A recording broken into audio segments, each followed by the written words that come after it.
We want to welcome you to this 12 Days of Christmas children's story for Christmas brought to us by Charlotte Hahn and the story of the little spider.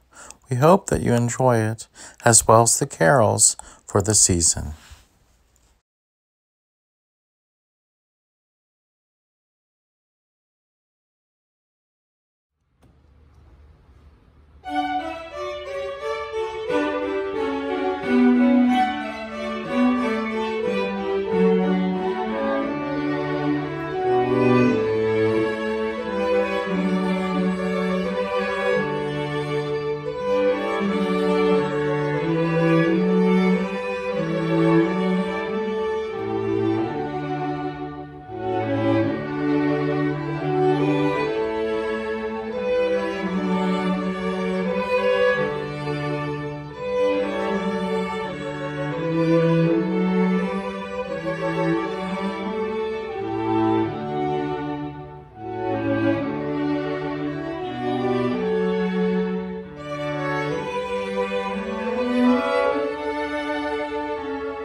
Hello everyone, I'm Miss Charlotte, and today I would like to share with you one of my favorite stories. It's called The Little Spider by Sidney Brower. Chapter 1. Our story takes place on a wintry night in Jerusalem. Mouse runs into the stable and she says, "Wake up! Wake up!" to dog and cat and donkey. But they slept on in the warm, warm hay. "Wake up! Wake up!" Mouse repeated. Cat stretched and dog yawned, but donkey slept on dreaming of his carrots. So Mouse ran up the donkey's tail, across his back, over his head, lifted up donkey's ear, and yelled, "Wake up! Wake up!" "Oh," said Donkey, "what is so important that you had to wake me up?" By this time, Cat and Dog were awake too. "What is so important?" they said. "Listen," said Mouse. "Listen very carefully. Man and woman are leaving tonight." Chapter 2. "What?" they all said. "They can't leave. No one travels at night. There are bandits and soldiers who will kill them." "I know what I heard," said Mouse. "I live in the house with them. They said they are packing their things and leaving tonight." "Why would they do such a thing?" said the others.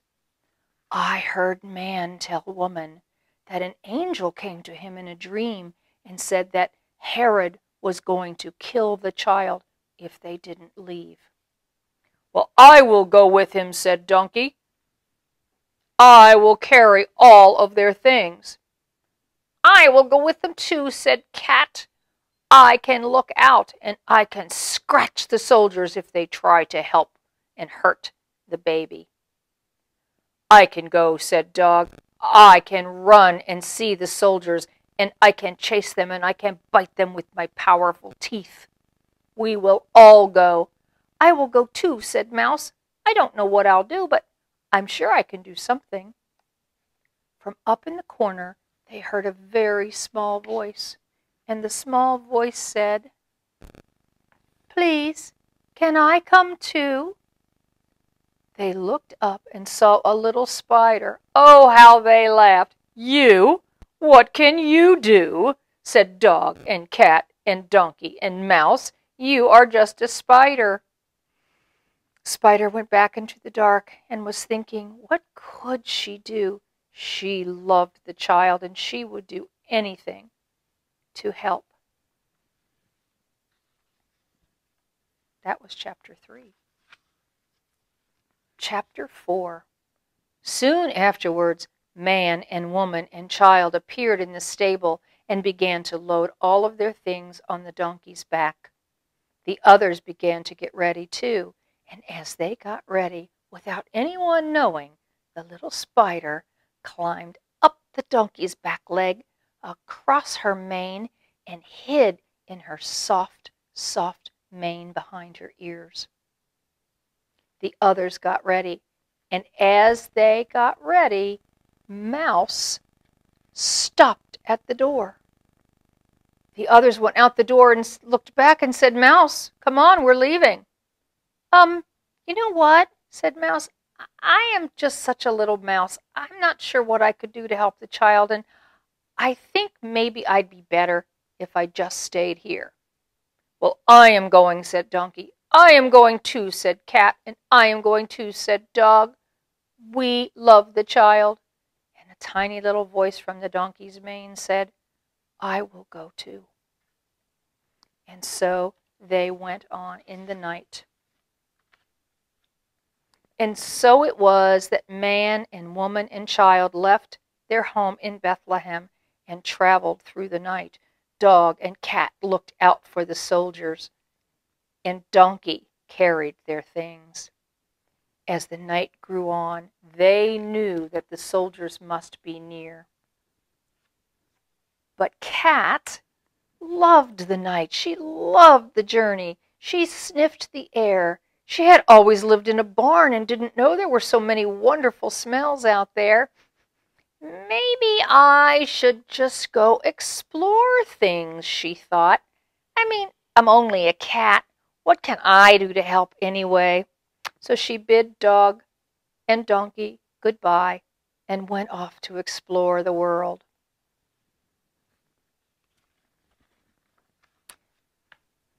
Again, the family began to travel through the cold, clear night until they came to a cave. They went in because man said, "We will sleep in the cave tonight and travel tomorrow. We will hope that the soldiers do not find us here." Well, Dog went into the cave and thought, oh, it was so cold. He did not want to stay in there. He needed to run and be warm. And so he decided he would go out and he would look for the soldiers and he would bite them if he saw them. But when he got out, he thought, well, it really is nice out here. But there are so many strange noises. I'm really kind of afraid. I was not afraid in the stable. I don't know what I could do to help. I think I'll just go back. And so he left the family too. Back in the cave. Here's chapter 7. In the cave, the man and the woman and the child slept, and the spider was awake in the donkey's mane. The spider kept thinking, what can I do? What can I do to help the child? I love the child so much. Just then the spider could hear the soldiers getting closer. Man and woman woke up. They knew the soldiers were close too. And Spider knew that the child was so cold. And then Spider had an idea. And so Spider began to weave a web across the entrance to the cave. It was so cold that as she spun her web, frost began to freeze on her web, making a beautiful web on the doorway of the cave. Man and woman were awake. They could hear the soldiers getting closer. Chapter 8. And so man, woman, and child, knowing that the soldiers were close, got very quiet. The child slept on in his mother's arms, and the cave got a little bit warmer. It wasn't long before they heard the soldiers outside, and if you look, you can see the soldier's shadow right outside of the cave, right there. Man and woman got very quiet. Donkey was quiet, and child slept on. "Shall we search this cave, Captain?" said one of the soldiers. The captain looked at the cave.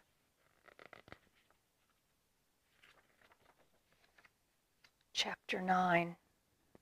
No, let's not waste our time. There's no one in there, said the captain. If someone was in there, that spider web would be broken. You can see it's not broken, so there's no one inside. Move on.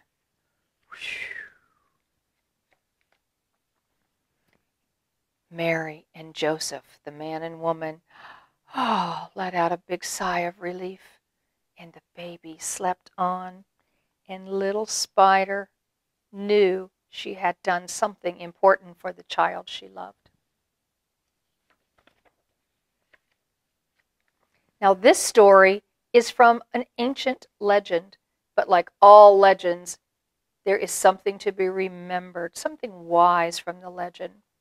And the legend of this story is, no matter how small, any gift given to the Christ child is a worthy gift indeed. Thank you for listening to our book of The Little Spider by Sidney Brower.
We want to thank you for joining us today. We hope that your 12 days of Christmas are blessed and that you are experiencing the hope, joy, love, and light of the season during these most blessed of days. Merry Christmas, everybody, and a Happy New Year.